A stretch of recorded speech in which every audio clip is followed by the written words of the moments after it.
What's up, everybody? Welcome into Tom Curran's Patriots Talk podcast, Halloween edition. And the Patriots had a bit of a quarterback scare this week, didn't they? Drake Maye is in concussion protocol, making progress. Here's Drake Maye earlier this week talking about the progress that Maye is making. Drake is in the protocol. He's in the protocol, and he will be a limited participant today in practice.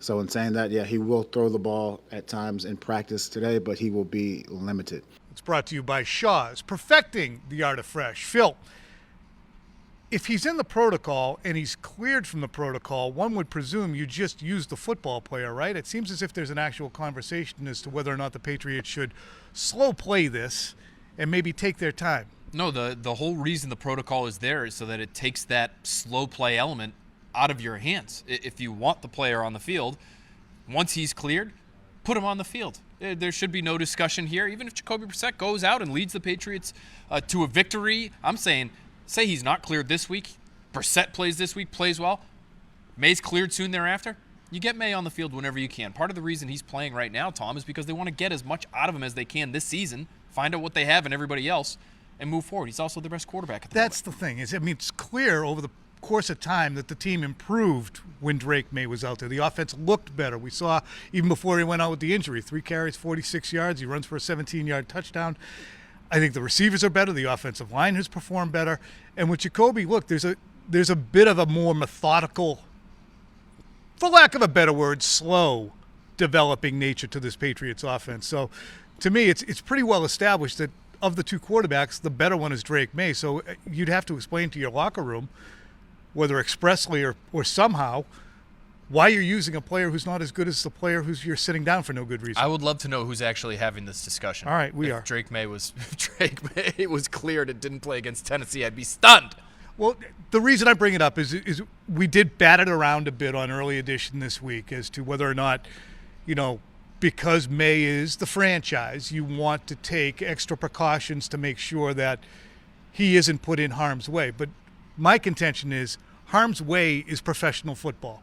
You're in it at all times. And again, the concussion protocol is there to preserve the players, to remove the conflict of interest from coaches who might want to put the player on the field ASAP, and the health and well-being of the player. That's why it's there. So this is the fail-safe. I think the most interesting piece about this now, Tom, is that it looks like Drake Maye will actually have a real chance to play on Sunday based on what we heard from Drake Maye this week. Drake Maye, it seemed as though, based on Mayo's comments, that he was in phase 3 of the 5-phase return to participation portion of the NFL's concussion protocol. And so the fact that he's already that far along, to me, tells me there's a real chance they get him out there. All right, if and when they do get him out there, they're going to be going against a Titans team that lost 52-14 to the Detroit Lions. Drake Maye discussed kind of the similarities between his team and Tennessee, both under a first-year head coach and trying to find their way.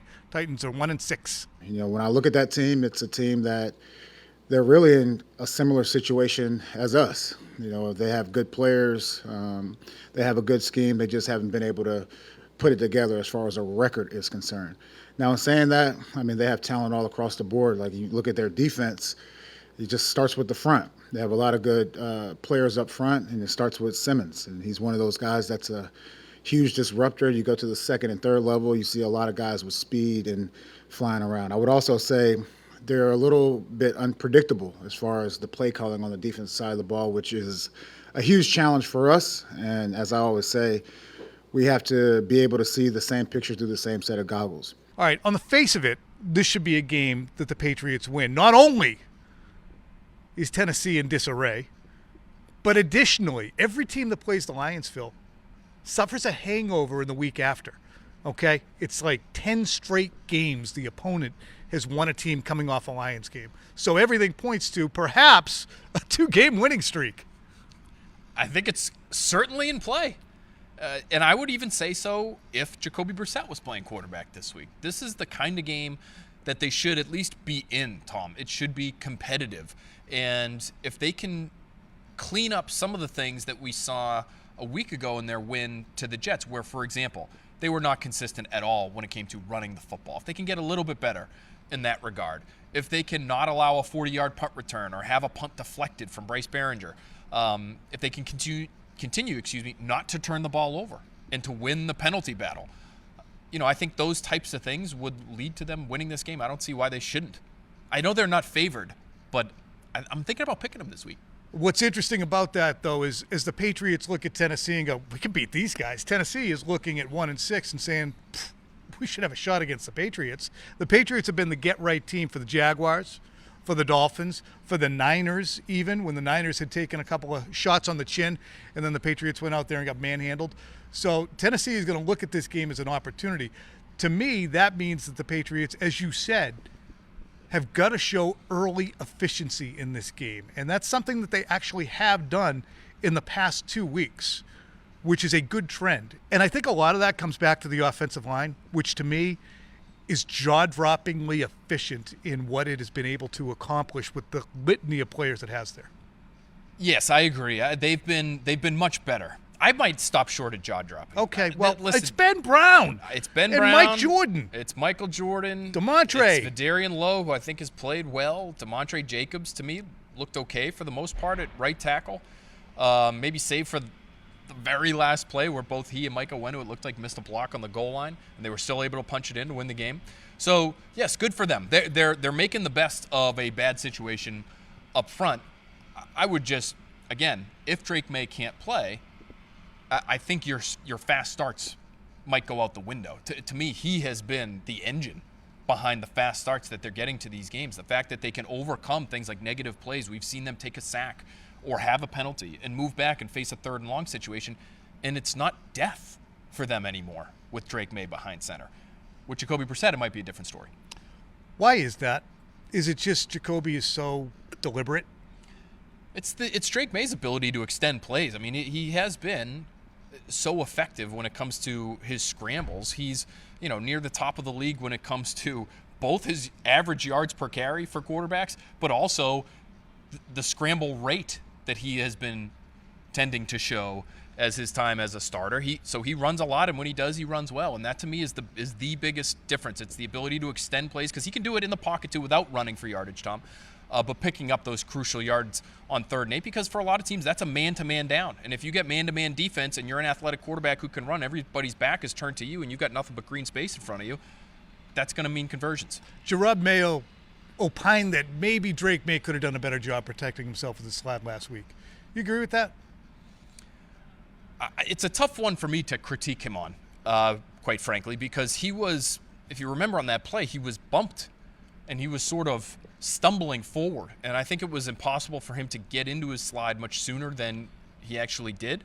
So I give him credit for sliding on a scramble previous to that. I give him credit for trying to slide in the situation where he ended up getting injured. I think he, generally speaking, does a pretty good job of it. Yeah, I didn't see that one as being, oh my God, he tried to bite off too much, and well, that's what you get. To me, you got a guy coming from the blind side, and that's a player that he didn't necessarily see exactly, and he started to slide a little bit late, but the Jets defender had also kind of broken down and started his tackle. I'll be fascinated to see later in the week whether there's a fine involved here. Yeah, that's a good point by you. I also would say, for Maye, even if I don't have a huge issue with him not sliding sooner, it still could be a learning moment for him, where if you do get bumped the way he was bumped and you do start to stumble forward and you feel like you have the first down, maybe just go down as you're stumbling. Yeah. Maybe just say to yourself, now not only am I still upright, but I'm moving slower than I was before, and there might be guys closer to me than I'm anticipating right now. I'm in the middle of the field. I should just go down face first. Maybe that would have been the better decision in that moment. Yeah, hit the deck, son. Hit the deck. Meanwhile, we've kind of moved on a little bit from the wide receiver conversation because of the Drake Maye situation, but we still should really interrogate this. And it was fascinating in the locker room to hear Jonathan Jones address the wide receivers and their travails so far and what they could do to maybe improve their lot. Receiver room right now, it's young guys maybe coming off some struggles. Do you say anything to those guys? How do you see them responding? No, I think, those guys understand. I think just even in this league, when you talk, you put a target on your back. And so there's nothing wrong with it, but if you're going to talk, just step up to the plate, and that's something you learn. You learn that once you put a target on your back, you have to step up, or else the pressure's on you. So the easiest thing to do is to say nothing and go out there, and perform. So those guys are learning that, and that's just something that's just a part of this league. pretty point blank from a generally quiet guy in Jonathan Jones. You talked to Kurt Warner this week about the Patriots wideouts and the offensive concepts. What did he tell you about the way things are playing out with the wideouts and the concepts? Well, he sees what a lot of us are seeing, number one, when it just comes to talent or lack thereof with this group. And so for a guy who played with a lot of talented guys, both with the Rams and the Cardinals, he knows how important it is to have real players at that position around you to help make you great. But he was interesting when it came to the spacing that he's seeing in the offense or the lack thereof.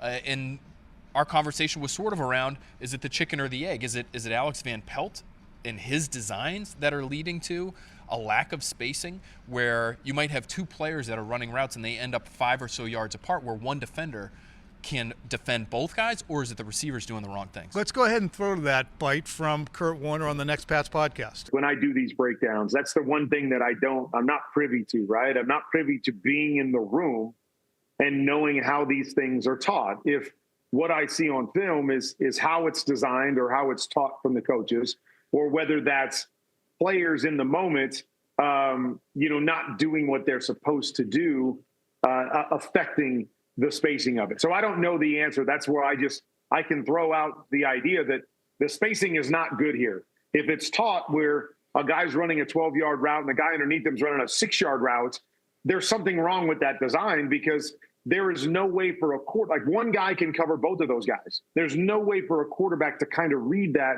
from a high-low perspective. If that's one of those where the outside receiver is supposed to be at 18 and the underneath guy is supposed to be at 6, and now we've got that 12-yard discrepancy where now I can read it high-low, then that's on the receiver for being impatient and cutting it short in a game. And so, some of that stuff, just based off of what I saw, I would say there's probably a mix of both. Some things that may sound really good on paper, but in a game don't calculate to the kind of spacing that a quarterback needs to make a really good decision. And then I have to believe some of the other ones simply based on, I should say this. I see concepts around the league all the time that make me scratch my head. Like, how do you honestly expect a quarterback to read that with that kind of spacing? So I do think, sometimes there's bad concepts from that perspective that, again, sound better than they actually are. But a lot of times when I see that, just my natural inkling is, okay, no coordinator would design it that way. Like, no coordinator would think that was a good idea, because we're putting a check down right underneath, another route, and we're making it easy on the defense or really hard on our quarterback. You listen to that and you can't really tell. It's either, boy, I'm gobsmacked that they draw the play up, or boy, I'm gobsmacked that the wideouts would be that far off the mark. And it seems as if he leaves both in play. He does. I think towards the end he started to lean a little bit more toward it being on the receivers, because in his mind, as he said, there's no way an offensive coordinator would draw it up that way, right? And I tend to agree with him. I mean, Alex Van Pelt's not new to the league. He knows, the play that sticks out in my mind is the throw in Jacksonville where it's a bootleg rollout and Jalen Polk ends up dropping the pass, but Hunter Henry is like 6 inches behind him. There's no way that's the way that Alex Van Pelt would draw that up, in my opinion. I believe he was asked about that route specifically a few days later in his Thursday press conference, and he didn't want to throw anybody under the bus, so he didn't make it sound as though anybody did anything wrong. But my guess is it's the players, not the coach in this instance. I wonder what the percentage of people running around where they're not supposed to be is on plays. Is it like 2 out of 5 wideouts, 1 out of 3 wideouts? Is it happening on virtually every play? Is it depth? Is it the route itself? Is it small? Is it big? Why is it happening? I mean, it's just the quality control at the position seems to be lacking. Well, there was one play, and again, now we're talking about the Jaguars game again, but it just sort of encapsulates everything that's happening with that receiver position right now. It was the play where KJ Osborne had to break up a would-be interception, where he got undercut on the route going to the sideline. Remember this play? On that same play, the other 2 receivers running into their routes both fell down. So if you're looking at the all-22 version of this play, you have 2 receivers who blow tires and are flat on their backs, as KJ Osborne is running a route where instead of going flat back towards the line of scrimmage, which Brady used to hammer that idea with his receivers. Do not drift up the field and allow somebody to undercut you. If anything, work your way back to the line of scrimmage to make sure that doesn't happen. He drifts, almost gets picked off. That was a comedy of errors, that play, when it came to the receiver play. Talked about it last week, just the herding cats that Drake Maye is involved in at the wideout position. Meanwhile, trade deadline comes up on next Tuesday. Phil Perry, our guy, asked Gerard Mayo about the importance of making sure that you improve your team, but how attached a team might be to some of its culture leaders. To us, it's always like we're in the business of bringing in good players and keeping our good players. I think you bring up an interesting point as far as like the culture guys, and I do think that's important. I also would say I think it's important with the coaches as well to bring in guys that really believe in the culture and where we're trying to go. So that definitely, we take those things into consideration. All right, there are teams out there who, according to Albert Breer, are kicking tires on wide receivers and corners for the Patriots. That would mean Kendrick Bourne. That would mean KJ Osborne. That could mean Jonathan Jones, for instance. To me, you might want to move on from KJ Osborne. God bless you if you're out there looking for him. As another team, as a third wideout, he's just not what you would call electric. He's not a push-you-over-the-top kind of player, unless you get injuries. But do you think the Patriots might just hold steady at this point? I think they should when it comes to those other two names you mentioned. Or there's a third even that I would lump into that group, whose name has been in the rumor mill when it comes to the trade deadline. That's Devon Godshaw. Yep. I wouldn't be dealing those guys if I'm the Patriots. And I know they might not be here when the Patriots get good. And I understand that everything you should in some ways be gearing everything you do in terms of your team-building approach to that point in time, whether it's 2 or 3 years down the road. I just look at players like Jonathan Jones and Kendrick Bourne. I spoke to both of them today. They take a lot of pride in being the types of veterans who are setting examples for younger players. So younger players in the locker room can look at those guys and say, oh, that's probably how I should be doing it too. I just think there's so much value in that. And Tom, I feel like you would have great perspective on this too, because you watched this team get built under Bill Belichick. He cared about those types of players too. Would he ever send a Roman Pfeiffer out the door? Like, he might have been able to get a pick for him, right? At some point in time, make your team better for 2004 or when, you know, what, Yep. But there was value in not doing that. And I think that's the same is true for some of these guys in the locker room He now. could have moved on from Anthony Pleasant. He could have moved on from Otis Smith. He could have moved on from Mike Compton. These are guys at different position groups who probably would have had value in the 2000 season to other teams when the Patriots were on their way to a 5-11 record, and teams might have been, knocking on their door and saying, "You sure you want that guy, Bill?" Of course, Belichick and Pioli at that point were working with a team that was bare bones, and they were trying to get right against the salary cap. But those are the guys that you want to keep. And I'm not really at a point right now either where, again, this is one of the differences between Belichick and Mayo, and they're starting out in their first year. Belichick was able to bring guys like Anthony Pleasant, who was a defensive end, who had played for him in Cleveland. He was able to bring Pepper Johnson with him, who had played for him with the Giants and been an assistant coach with him in Cleveland, to New England. So he had such a great stable of people around him, beyond the Charlie Weiss and Romeo Crennel and Dante Scarnecchia, who was a holdover at that time from the Pete Carroll staff. He was here already, but it's really important that the more adults you have in that room, the better. I said it earlier this week. What the Patriots need are professional football players.